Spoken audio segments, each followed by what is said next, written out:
एक स्वप्नवत प्रवास आईला थेट वैष्णव देवीच्या दरबारात.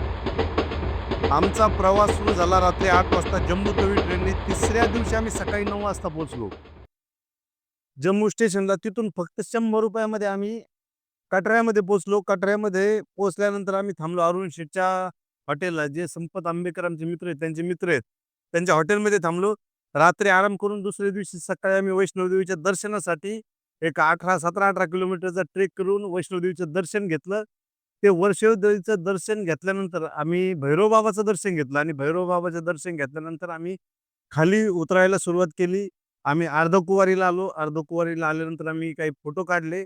फोटो काढल्यानंतर आम्ही थेट हॉटेलमध्ये आराम केला आणि दुसऱ्या दिवशी सकाळी आमचे काही मित्र शिवखोडीला गेले. आम्ही बऱ्याच वेळा शिवखोडीला गेल्यामुळं आम्ही गेलो नाही आणि आम्ही तिथल्या लोकल फूडचा आस्वाद घेण्यासाठी त्या ठिकाणी कटाऱ्यामध्येच थांबलो.